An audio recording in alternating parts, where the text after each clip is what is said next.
جب غزوہ بنی المصطلق پیش آیا اور منافقین بھی اس میں شریک ہوئے تو انہوں نے ٹھیک وہی کیا جو اللہ تعالیٰ نے اس آیت میں فرمایا ہے، اگر وہ تمہارے اندر نکلتے تو تمہیں مزید فساد ہی سے دوچار کرتے اور فتنے کی تلاش میں تمہارے اندر تگ و دو کرتے۔ چنانچہ اس غزوے میں انہیں بھڑاس نکالنے کے دو مواقع ہاتھ آئے، جس سے فائدہ اٹھا کر انہوں نے مسلمانوں کی صفوں میں خاصا اضطراب اور انتشار مچایا اور نبی صلی اللہ علیہ وآلہ وسلم کے خلاف بدترین پروپیگنڈا کیا۔ رسول اللہ صلی اللہ علیہ وآلہ وسلم غزوہ بنی المصطلق سے فارغ ہو کر ابھی چشمہ مرسی پر قیام پذیر ہی تھے کہ کچھ لوگ پانی لینے آ گئے۔ انہی میں حضرت عمر بن خطاب رضی اللہ عنہ کا ایک مزدور بھی تھا جس کا نام غفاری تھا۔ پانی پر ایک اور دشمن سنان بن دبر جوہنی سے اس کی دھکم دھکا ہو گئی اور دونوں لڑ پڑے۔ پھر جوہنی نے پکارا، یا معشر الانصار، انصار کے لوگ مدد کو پہنچو، اور جہجہ نے آواز لگائی، یا معاشر المہاجرین، مہاجرین مدد کو آؤ۔ رسول اللہ صلی اللہ علیہ وآلہ وسلم خبر پاتے ہی وہاں تشریف لے گئے اور فرمایا، میں تمہارے اندر موجود ہوں اور جاہلیت کی پکار پکاری جا رہی ہے، اسے چھوڑو، یہ بدبودار ہے۔ اس واقعے کی خبر عبداللہ بن ابی ابن سلول کو ہوئی تو وہ غصے سے بھڑک اٹھا اور بولا، کیا ان لوگوں نے ایسی حرکت کی ہے؟ یہ ہمارے علاقے میں آ کر اب ہمارے ہی حریف اور مد مقابل ہو گئے ہیں۔ خدا کی قسم، ہماری اور ان کی حالت پر تو وہی مثل صادق آتی ہے جو پہلوں نے کہی ہے، اپنے کتے کو پال پوس کر موٹا تازہ کرو تاکہ وہ تمہیں کو پھاڑ کھائیں۔ سنو، خدا کی قسم، اگر ہم مدینے واپس ہوئے تو ہم میں کا معزز ترین آدمی ذلیل ترین آدمی کو باہر نکال دے گا۔ پھر حاضرین کی طرف متوجہ ہو کر بولا، یہ مصیبت تم نے خود مول لی ہے، تم نے انہیں اپنے شہر میں اتارا اور اپنے اموال بانٹ کر دیے۔ دیکھو تمہارے ہاتھوں میں جو کچھ ہے، اگر اسے دینا بند کر دو تو یہ تمہارا شہر چھوڑ کر کہیں اور چلتے بنیں گے۔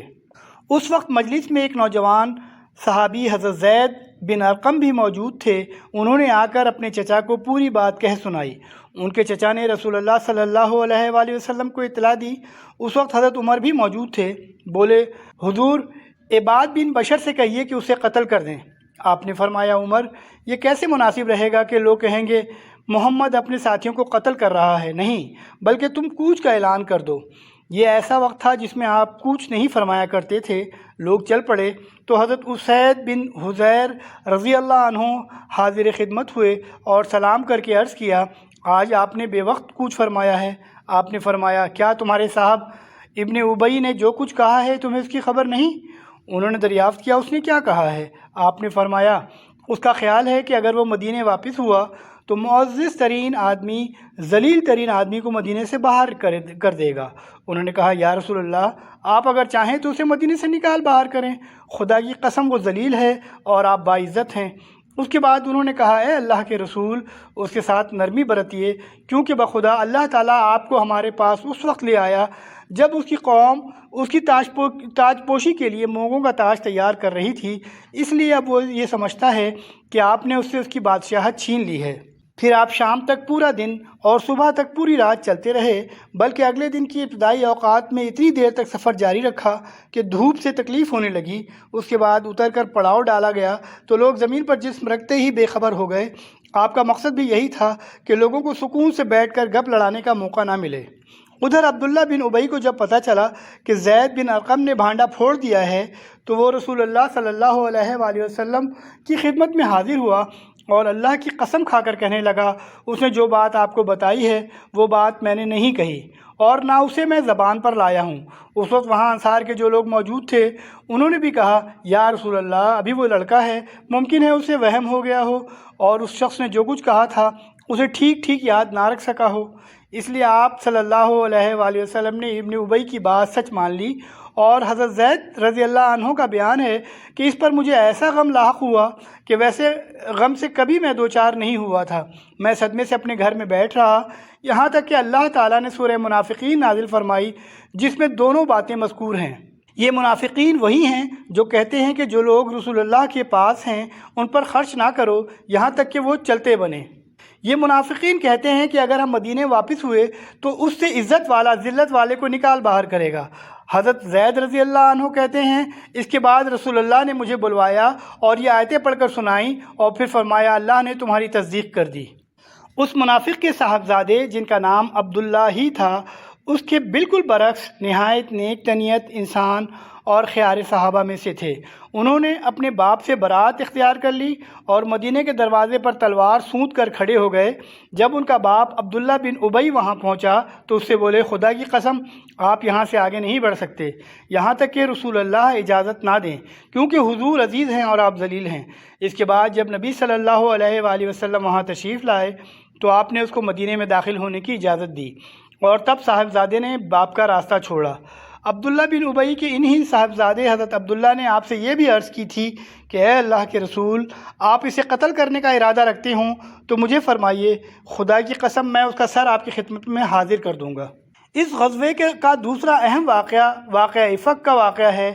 اس واقعے کا محصل یہ ہے کہ رسول اللہ صلی اللہ علیہ وآلہ وسلم کا دستور تھا کہ سفر میں جاتے ہوئے ازواج مطہرات کے درمیان قرآن اندازی فرماتے، جس کا نام قرآن میں نکل آتا اسے ہمراہ لے جاتے۔ اس غزوہ میں قرآن حضرت عائشہ رضی اللہ عنہا کے نام نکلا اور آپ صلی اللہ علیہ وآلہ وسلم انہیں ساتھ لے گئے۔ غزوے سے واپسی میں ایک جگہ پڑاؤ ڈالا گیا۔ حضرت عائشہ رضی اللہ عنہا اپنی حاجت کے لیے گئیں اور اپنی بہن کا ہار جسے آرائتن لے گئی تھیں کھو بیٹھیں۔ احساس ہوتے ہی فوراً اس جگہ واپس گئیں۔ یہاں ہار غائب ہوا تھا۔ اسی دوران وہ لوگ آئے جو آپ کا ہودج اونٹ پر لادا کرتے تھے۔ انہوں نے سمجھا کہ آپ ہودج کے اندر تشریف فرما ہیں، اس لیے اسے اونٹ پر لاد دیا اور ہودج کے ہلکے پن پر نہ چوکے، کیونکہ حضرت عائشہ رضی اللہ عنہا ابھی نوعمر تھیں، بدن موٹا اور بوجھل نہ تھا، نیز چونکہ کئی آدمیوں نے مل کر ہودج اٹھایا تھا اس لیے بھی ہلکے پن پر تعجب نہ ہوا۔ اگر صرف ایک یا دو آدمی اٹھاتے تو انہیں ضرور محسوس ہو جاتا۔ بہرحال حضرت عائشہ رضی اللہ عنہا ہار ڈھونڈ کر قیام گاہ پہنچی تو پورا لشکر جا چکا تھا اور میدان بالکل خالی پڑا تھا، نہ کوئی پکارنے والا تھا اور نہ جواب دینے والا۔ وہ اس خیال سے وہیں بیٹھ گئیں کہ لوگ انہیں نہ پائیں گے تو پلٹ کر وہیں تلاش کرنے آئیں گے، لیکن اللہ اپنے امر پر غالب ہے، وہ بالائے عرش سے جو تدبیر چاہتا ہے کرتا ہے۔ چنانچہ حضرت عائشہ کی آنکھ لگ گئی اور وہ سو گئیں۔ پھر صفوان بن معطل رضی اللہ عنہ کی آواز سن کر بیدار ہوئیں کہ انا للہ و انا الیہ راجعون۔ رسول اللہ کی بیوی وہ پچھلی رات کو چلا آ رہا تھا، صبح کو اس جگہ پہنچا جہاں آپ موجود تھیں۔ انہوں نے جب حضرت عائشہ کو دیکھا تو پہچان لیا، کیونکہ وہ پردے کا حکم نازل ہونے سے پہلے بھی انہیں دیکھ چکے تھے۔ انہوں نے انا للہ پڑھی اور اپنی سواری بٹھا کر حضرت عائشہ کے قریب کر دی۔ حضرت عائشہ رضی اللہ عنہا اس پر سوار ہو گئیں۔ حضرت صفوان نے انا للہ کے سوا زبان سے ایک لفظ نہ نکالا، چپ چاپ سواری کی نکیل تھامی اور پیدل چلتے ہوئے لشکر میں آ گئے۔ یہ ٹھیک دوپہر کا وقت تھا اور لشکر پڑاؤ ڈال چکا تھا۔ انہیں اس کیفیت کے ساتھ آتا دیکھ کر مختلف لوگوں نے اپنے اپنے انداز پر تبصرہ کیا اور اللہ کے دشمن خبیث عبداللہ بن ابی کو بھڑاس نکالنے کا ایک اور موقع مل گیا۔ چنانچہ اس کے پہلو میں نفاق اور حسد کی جو چنگاری سلگ رہی تھی، اس نے اس کے کرب بے پناہ کو آیا اور نمایاں کیا، یعنی بدکاری کی تہمت تراش کر واقعات کے تانے بانے بننا، تہمت کے خاکے میں رنگ بھرنا اور اسے پھیلانا، بڑھانا، ادھیڑنا اور بننا شروع کیا۔ اس کے ساتھی بھی اسی بات کو بنیاد بنا کر اس کا تقرب حاصل کرنے لگے، اور جب مدینہ واپس آئے تو ان تہمت تراشوں نے خوب جم کر پروپیگنڈا کیا۔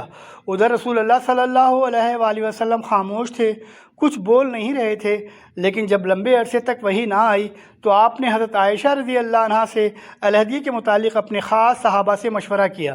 حضرت علی رضی اللہ عنہ نے صراحت کیے بغیر اشاروں میں مشورہ دیا کہ آپ ان سے علیحدگی اختیار کر کے کسی اور سے شادی کر لیں، لیکن حضرت اسامہ وغیرہ نے مشورہ دیا کہ آپ انہیں اپنی زوجیت میں برقرار رکھیں اور دشمنوں کی باتوں پر کان نہ دھریں۔ اس کے بعد آپ نے ممبر پر کھڑے ہو کر عبداللہ بن ابی کی ایذا رسانیوں سے نجات دلانے کی طرف توجہ دلائی۔ اس پر حضرت سعد بن معاذ اور اسید بن حضیر نے اس کے قتل کی اجازت چاہی، لیکن حضرت سعد بن عبادہ پر جو عبداللہ بن ابی کے قبیلہ خزرج کے سردار تھے، قبائلی حمیت غالب آ گئی اور دونوں حضرات میں ترش کلامی ہو گئی، جس کے نتیجے میں دونوں قبیلے بھڑک اٹھے اور رسول اللہ نے خاصی مشکل سے انہیں خاموش کیا اور پھر خود بھی خاموش ہو گئے۔ ادھر حضرت عائشہ کا حال یہ تھا کہ وہ غزوہ سے واپس آتے ہی بیمار پڑ گئیں۔ اور 1 مہینے تک مسلسل بیمار رہیں۔ انہیں اس تہمت کے بارے میں کچھ بھی علم نہ تھا، البتہ انہیں یہ بات کھٹکتی رہتی تھی کہ بیماری کی حالت میں رسول اللہ کی طرف سے جو لطف و عنایت ہوا کرتی تھی اب وہ نظر نہیں آ رہی تھی۔ بیماری ختم ہوئی تو وہ ایک رات مستح کے ہمراہ قضائے حاجت کے لیے میدان گئیں۔ اتفاق سے مستح اپنی چادر میں پھنس کر پھسل گئیں۔ اس پر انہوں نے اپنے بیٹے کو بد دعا دی۔ حضرت عائشہ رضی اللہ نے اس حرکت پر انہیں ٹوکا تو انہوں نے حضرت عائشہ کو بتایا، حضرت عائشہ کو یہ بتلانے کے لیے کہ میرا بیٹا بھی پروپیگنڈے کے جرم میں شریک ہے، تہمت کا واقعہ کہہ سنایا۔ حضرت عائشہ رضی اللہ عنہا نے واپس آ کر اس خبر کا ٹھیک پتہ لگانے کی غرض سے رسول اللہ صلی اللہ علیہ وآلہ وسلم سے والدین کے پاس جانے کی اجازت چاہی۔ پھر اجازت لے کر والدین کے پاس تشریف لے گئیں اور صورتحال کا یقینی طور پر علم ہو گیا تو بے اختیار رونے لگیں، اور پھر 2 راتیں اور 1 دن روتے روتے گزر گیا۔ اس دوران نہ نیند کا سرما لگایا نہ آنسوں کی جھڑی رکی۔ وہ محسوس کرتی تھیں کہ روتے روتے کلیجہ شق ہو جائے گا۔ اسی حالت میں رسول اللہ صلی اللہ علیہ وآلہ وسلم تشریف لائے، کلمہ شہادت پر مشتمل خطبہ پڑھا اور اما بات کہہ کر یہ فرمایا، اے عائشہ، مجھے تمہارے متعلق ایسی اور ایسی بات کا پتہ لگا ہے، اگر تم اس سے بری ہو تو اللہ تعالیٰ عنقریب تمہیں برات ظاہر فرما دے گا، اور اگر خدا نہ خواستہ تم سے کوئی گناہ سرزد ہو گیا ہے تو تم اللہ تعالیٰ سے مغفرت مانگو اور توبہ کرو، کیونکہ بندہ جب اپنے گناہ کا اقرار کر کے اللہ کے حضور توبہ کرتا ہے تو اللہ اس کی توبہ قبول کر لیتا ہے۔ اس وقت حضرت عائشہ کے آنسو ایک دم تھم گئے اور اب انہیں آنسو کا ایک قطرہ بھی محسوس نہیں ہو رہا تھا۔ انہوں نے اپنے والدین سے کہا کہ وہ آپ کو جواب دیں، لیکن ان کی سمجھ میں نہ آیا کہ کیا جواب دیں۔ اس کے بعد حضرت عائشہ نے خود ہی کہا، واللہ میں جانتی ہوں کہ یہ بات سنتے سنتے آپ لوگوں کے دلوں میں اچھی طرح بیٹھ گئی ہے اور آپ لوگوں نے اسے بالکل سچ سمجھ لیا ہے، اس لیے اب اگر میں یہ کہوں کہ میں بری ہوں اور اللہ خوب جانتا ہے کہ میں بری ہوں تو آپ لوگ میری بات سچ نہ سمجھیں گے، اور اگر میں کسی بات کا اعتراف کر لوں حالانکہ اللہ خوب جانتا ہے کہ میں اس سے بری ہوں تو آپ لوگ صحیح مان لیں گے۔ ایسی صورت میں واللہ میرے لیے اور آپ لوگوں کے لیے وہی مسئلہ ہے جسے حضرت یوسف علیہ السلام کے والد نے کہا تھا کہ صبر ہی بہتر ہے، تم لوگ جو کچھ کہتے ہو اس پر اللہ کی مدد مطلوب ہے۔ اس کے بعد حضرت عائشہ دوسری طرف جا کر لیٹ گئیں اور اسی وقت رسول اللہ صلی اللہ علیہ وآلہ وسلم پر وحی کا نزول شروع ہو گیا، اور پھر جب آپ صلی اللہ علیہ وآلہ وسلم سے نزول وحی کی شدت و کیفیت ختم ہوئی تو آپ مسکرا رہے تھے۔ آپ نے پہلی بات جو فرمائی وہ یہ تھی کہ اے عائشہ، اللہ نے تمہیں بری کر دیا۔ اس پر خوشی سے ان کی ماں بولیں، عائشہ حضور کی جانب اٹھو اور شکریہ ادا کرو۔ انہوں نے اپنے دامن کی برات اور رسول اللہ کی محبت پر اعتماد و وثوق کے سبب قدر ناز کے انداز میں کہا، واللہ میں تو ان کی طرف نہ اٹھوں گی اور صرف اللہ کی حمد کروں گی۔ اس موقع پر واقع افق سے متعلق جو آیات اللہ نے نازل فرمائیں وہ سورہ نور کی 10 آیات سے شروع ہوتی ہیں۔ تہمت تراشی کے جرم میں مستح بن اساسہ، حسان بن ثابت اور حمنہ بنت جہش رضی اللہ عنہم کو 80 کوڑے مارے گئے۔ البتہ خبیث عبداللہ بن ابی کی پیٹھ اس سزا سے بچ گئی، حالانکہ تہمت تراشوں میں وہی سر فہرست تھا اور اسی نے اس معاملے میں سب سے اہم رول ادا کیا تھا۔ اسے سزا نہ دینے کی وجہ تو یہ تھی کہ جن لوگوں پر حدود قائم کر دی جاتی ہے وہ ان کے لیے اخروی عذاب کی تخفیف اور گناہوں کا کفارہ بن جاتی ہے، اور عبداللہ بن ابی کو اللہ تعالیٰ نے آخرت میں عذاب عظیم دینے کا اعلان فرمایا تھا۔ پھر وہی مصلحت کار فرما تھی جس کی وجہ سے اس کی اسلام دشمنی کے باوجود اسے قتل نہیں کیا گیا۔ حافظ ابن حجر نے امام حاکم کی ایک روایت نقل کی ہے کہ عبداللہ بن ابی کو بھی حد لگائی گئی تھی۔ اس طرح 1 مہینے کے بعد مدینے کی فضا شک و شبہ اور قلق و اضطراب کے بادلوں سے صاف ہو گئی اور عبداللہ بن ابی اس طرح رسوا ہوا کہ دوبارہ سر نہ اٹھا سکا۔ ابن اسحاق کہتے ہیں اس کے بعد جب وہ کوئی گڑبڑ کرتا تو خود اس کی قوم کے لوگ اسے عتاب کرتے۔ اس کیفیت کو دیکھ کر رسول اللہ نے حضرت عمر سے کہا، اے عمر، کیا خیال ہے؟ دیکھو واللہ اگر تم نے اس شخص کو اس دن قتل کر دیا ہوتا جس دن تم نے مجھ سے اسے قتل کرنے کی بات کہی تھی تو اس کے بہت سے ہمدرد اٹھ کھڑے ہوتے، لیکن آج انہی ہمدردوں کو اس کے قتل کا حکم دے دیا جائے تو وہ اسے قتل کر دیں گے۔ حضرت عمر نے کہا، واللہ میری سمجھ میں خوب آ گیا کہ رسول اللہ کا معاملہ میرے معاملے سے زیادہ بابرکت ہے۔